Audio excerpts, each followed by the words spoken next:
આરબ આક્રમણકારીઓએ ઇતિહાસમાં ઘણીવાર ભારતના સમૃદ્ધ મંદિરો ઉપર હુમલો કરી અને આ મંદિરોની સંપત્તિને લૂંટી છે. જેમાં સમય આવ્યા આપણા ઘણા શૂરવીરોએ આ મંદિરો અને ધર્મને બચાવવા માટે થઈને પોતાના બલિદાનો આપ્યા છે. જેમાંનું આપણું એક સોમનાથ મંદિર પણ છે. ઇતિહાસમાં સોમનાથ મંદિરની ઉપર આક્રમણકારીઓએ ઘણા ઘા આપ્યા છે. આ મંદિર બહુ સમૃદ્ધ અને સંપત્તિ ધરાવતું મંદિર હતું.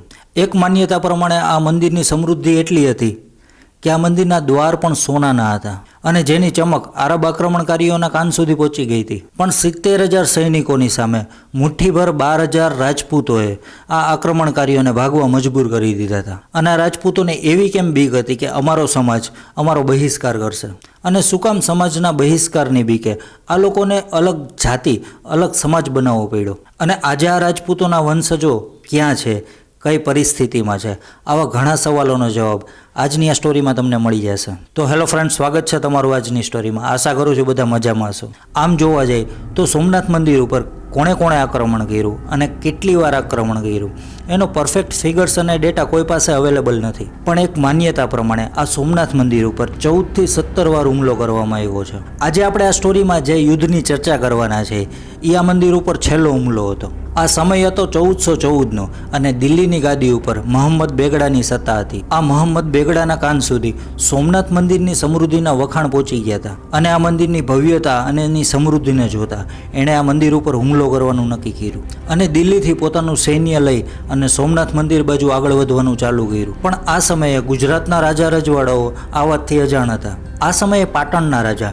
મૂળરાજ ચાવડાને પોતાના ગુપ્તચરો દ્વારા આ વાતની ઇન્ફોર્મેશન મળી ગઈ હતી. રાજા મૂળરાજ ચાવડાએ એક સેકન્ડ પણ બગાડ્યા વગર રાજપૂત રાજાઓને જેમ કે આબુગઢ, સોનગઢ, નાગેરગઢ, માંડવગઢ, પારગઢ જેવા અનેક રાજ્યના રાજાઓને એક સંદેશો મોકલ્યો. આ સંદેશામાં એણે લખ્યું કે દિલ્હીના બાદશાહ મોહમ્મદ બેગડા આપણા ધર્મસ્થળને, આપણા દેવળને તોડવા માટે થઈને દિલ્હીથી સોરઠ આવે છે. માટે જે કોઈ રાજપૂત ક્ષત્રિય હોય એ અમારી મદદ નહીં પણ સોમનાથ મહાદેવ મંદિરની મદદે આવે, કેમ કે આપણો ક્ષત્રિય ધર્મ ગાય અને ભૂમિની રક્ષા કરવાનો છે. આ સંદેશો જેવા અલગ અલગ રાજ્યના રાજાઓને પહોંચ્યો, બધાય પોતપોતાની રીતના કોઈ 10 ઘોડા લઈ, કોઈ 20 ઘોડા લઈ અને પહોંચવા માંડ્યા અને ગઢ કામેરમાં મળવાનું નક્કી થયું. આ મિટિંગમાં 200 જેટલા રાજપૂતોએ મળી અને સેનાનું નેતૃત્વ કરવાની જવાબદારી લીધી.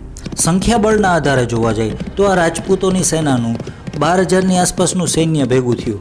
હા, સામેની સેના સંખ્યાબળના આધારે મોટી હતી પણ આ રાજપૂતોમાં ધર્મની રક્ષા કરવાની એક ભાવના હતી. આ રાજપૂત સેનાનું નેતૃત્વ હમીરજી ગોહિલ, પાતલજી ભટ્ટી, છત્રસાલ સરવૈયા, અમરેશજી ડાભી, મેહાજી મોરબિયા, નાગજી મહારાજ જાની તે બ્રાહ્મણ હતા અને ભારોજી ચુડાસમા, સિદ્ધસે સોલંકી જેવા 200 જેટલા સુરવીર રાજપૂતોએ આ સેનાનું નેતૃત્વ કર્યું હતું. હવે સોમનાથની સફર શરૂ થઈ. પહેલાં તો આ રાજપૂત રાજાઓએ એ સમયની અંદર આહેર ભાભેરગઢના કિલ્લા ઉપર નવાબનું રાજ હતું.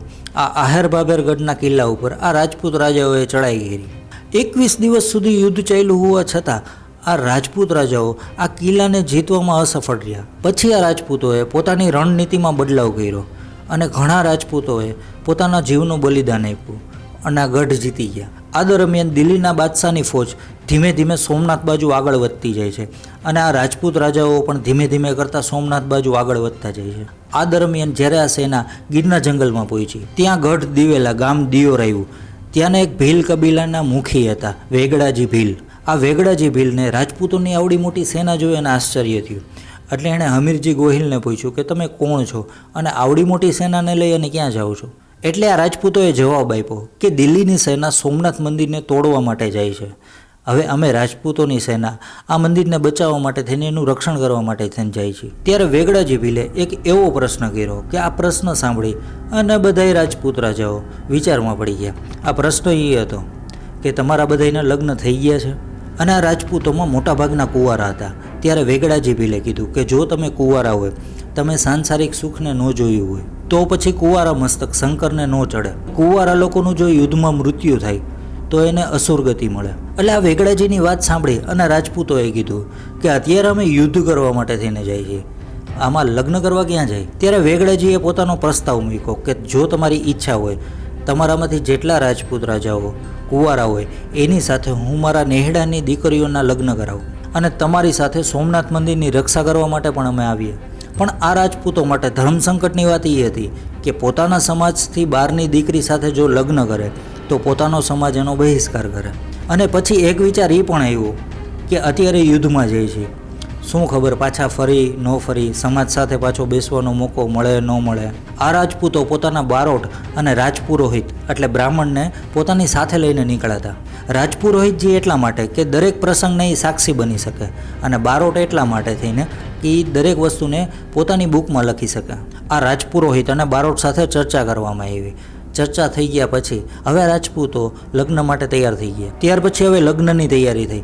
140 જેટલા રાજપૂતોએ આ ભીલ કન્યાઓ સાથે લગ્ન કર્યા.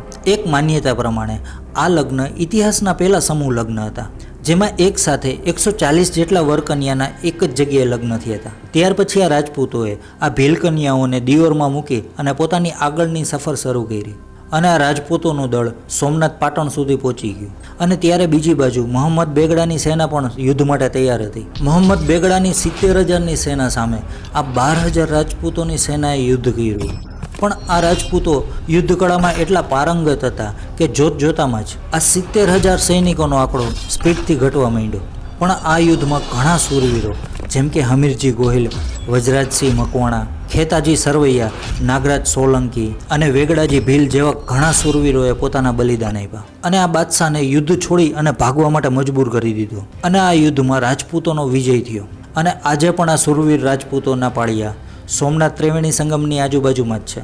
હવે આ જેટલા રાજપૂતોની વિજય થઈ હતી એ હવે પાછા દિયોર આવ્યા અને હવે પોતાનો નવો સમાજ, નવી જાતિ બનાવવાનું નક્કી કર્યું. આ રાજપૂતોએ જે ભીલ કન્યાઓ સાથે લગ્ન કર્યા હતા એ ખાટ ભીલ હતા.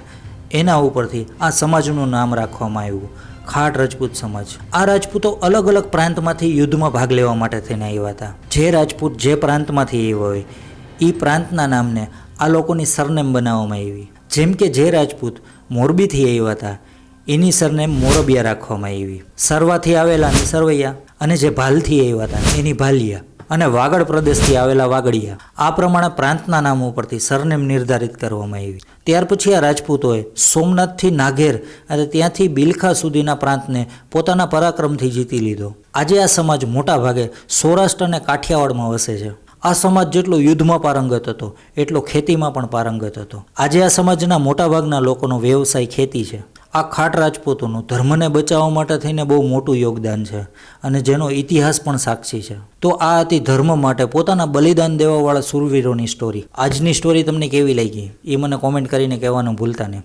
બાકી આ સ્ટોરી તમે ક્યારેય પહેલાં સાંભળેલી છે એ પણ મને કોમેન્ટ કરીને કહેજો.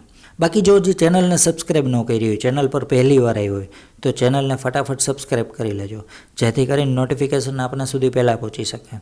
તો ચાલો ફરી પાછા મળીએ નવી સ્ટોરીમાં. આપે આપનો કિંમતી સમય આપ્યો એના માટે ધન્યવાદ.